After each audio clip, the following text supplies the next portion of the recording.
So today we are talking about a team that was very bad this past year. They were. They did have another really bad season, but that was to be expected. Now it's about talking about the future, which looks very bright down the road. We're going to talk about the Anaheim Ducks today. I think this should be a very fun one. We discussed the Canadiens yesterday in our last video.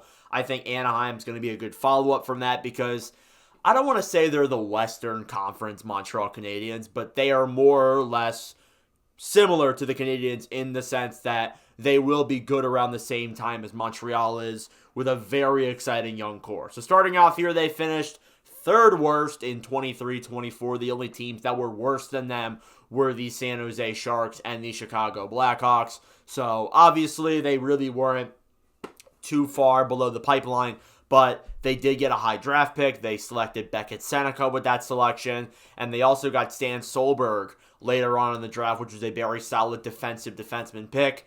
He's a guy who likes to hit people a lot. So that should be a very, very fun pick there for Anaheim. But this offseason wasn't necessarily an active one, but it's still one I want to talk about because I look at this young core for the Anaheim Ducks. They look very exciting. Now, we are going to be doing a season preview for the Anaheim Ducks coming up soon, probably within the next week or so, because we're getting to that point where that's going to start happening. But regardless, let's talk about what they did in the offseason in a more broad term than what I would do in a regular season preview video. So they started off by acquiring Brian Dumoulin from the Seattle Kraken in exchange for a 2026 fourth-round pick. Anaheim's blue line is not as strong as you may think it is, and I think bringing in someone like Brian Dumoulin could fit really well into the Ducks blue line core and mentor some of those younger players like Mintyukov, Zellweger, Lacombe, a lot of exciting guys who could filter in well in that blue line with Dumoulin.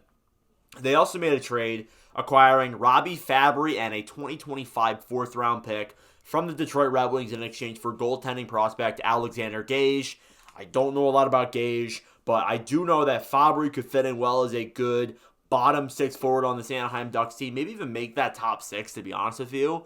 That's how kind of weak this team is. But regardless, they did make some moves to kind of try and bring some more veterans into the core. But apart from that, it's pretty much all they did. This is pretty much the same team from last year, which isn't necessarily a bad thing. There could be some ads that come in, midway through the season.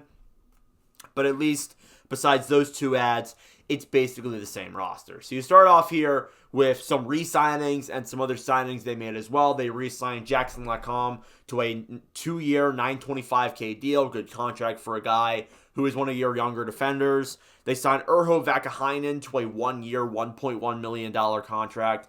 He was a guy they acquired in the Hampus Lindholm trade 2 years back.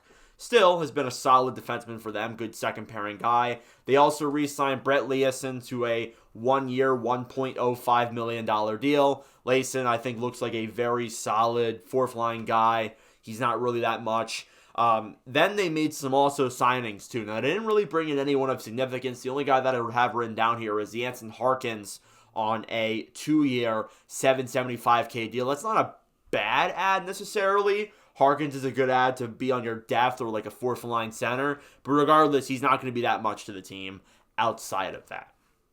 They also signed Beckett Seneca and Stan Solberg to entry-level contracts, which I talked about earlier on in this video, so nothing to really report on there.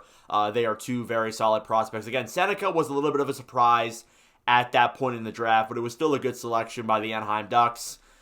Probably would have went in the direction of Demidov, but they liked Seneca a lot more. I'm sure Montreal's very thankful for that too. But regardless, when you look at this core, it's very young. It is a team, like you look at the Anaheim Ducks average age, it's pretty young. But this is a team that when you look at your top six, it looks actually very exciting and could be your top six in the future. You start off with Cutter Gauthier, Leo Carlsson, Troy Terry, Ryan Strome, Trevor Zegras, and Frank Vetrano. That is your six guys on your top six. That first line could be terrific. Cutter Gauthier, we know how good he can be. We saw him in the World Juniors. He came over to Anaheim in a very controversial way, but he still was a solid player, or was still a great player in Boston University, and was a guy that I think will transition very well to the NHL. Leo Carlsson, I said in a game this past year against my favorite team when he scored a hat trick, I said this kid's going to be special. And I still stand by that. I'm going to be very excited to see how he's going to play in a full NHL season. He actually played very well considering the fact he missed a lot of games throughout this past season. And then Troy Terry could be your future captain. So it makes things pretty exciting there on that first line. Your second line, you got Ryan Strome, obviously, and Frank Vatrano, who had a great year this past year. I would expect them to kind of regress a little bit, but still be around that same margin. But Trevor Zegras needs to have a huge year. The guy obviously definitely had a season where it was not ideal whatsoever. And I think that he could for sure bounce back from it. He was injured. He just kind of struggled. He looked like he was in a slump. And I think that happens sometimes for players. And I think Zegras can really bounce back in this coming season and make things really exciting for Anaheim. Your bottom six, you got Robbie Fabry, Mason McTavish, Alex Killorn, Ross Johnston, Isaac Lundestrom, and Brett Liason as your bottom six. Again, Fabry, new ad, good third line winger. McTavish at your third line is kind of surprising. That makes your center depth insanely deep. It makes you do wonder, like, are they going to trade Trevor Zegras? By the way, this is projected by the Daily Faceoff, not my own lines. I do think that they would have explored it, but I don't think they're going to. I don't think they would, at least right now. Could they in the future? Sure, but I wouldn't say they would right now necessarily. So I think it makes sense to keep all those guys right now. But Mason McTavish, another really exciting player in that Anaheim Ducks core, and then obviously Killorn too. And then your fourth line, kind of just guys that grit, they fight, they're physical. That's your type of fourth line right there. That I guess you're gonna have on a rebuilding team like Anaheim. Your defensive core, it's how do I explain this? It's young.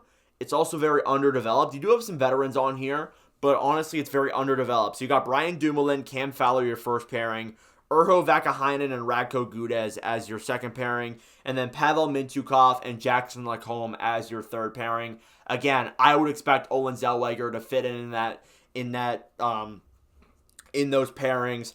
Again, it's not my lines. I would put Zellweger up in that top six for sure, but him and Mintyukov will be very exciting to see. We'll see if Dumoulin can get some good development in the young guys, and Cam Fowler, another guy who could possibly be your captain. He's been here for a very long time in Anaheim, a well-respected defenseman. Wouldn't be a bad add whatsoever. Again, they are planning that to name a captain at some point, so we'll see when that does officially happen. But regardless, it makes you excited for what is to come. And your goaltending is John Gibson and Lucas Dostal, as it's been previously before. Gibson, you honestly can't get rid of him. You're honestly kind of just stuck with him. And then Dostal looks like your goalie of the future. He won a gold medal in the World Championships with Czechia. He looks like someone who could be very exciting and could be these Ducks' future goalie. He had a lot of 40-plus, 50-plus save games in this past season. So it makes things really exciting to see what Dostal's going to do on the Ducks. And I think he's really proved himself to be that future goalie, but they can't get rid of Gibson. I know people want to get Gibson. People have tried to get Gibson. I don't think it happens. I think he plays out the rest of his contract with the Anaheim Ducks. Maybe in that last year he gets flipped somewhere, but I think that they really are going to probably keep him on Anaheim until the end of his deal. He said he doesn't want to leave, which makes a lot of sense, but regardless, he's probably going to be a Duck for life. So again, this team this year is not going to be good. They're not going to be a playoff team. I do think there's a decent chance they get a lot better this year, though.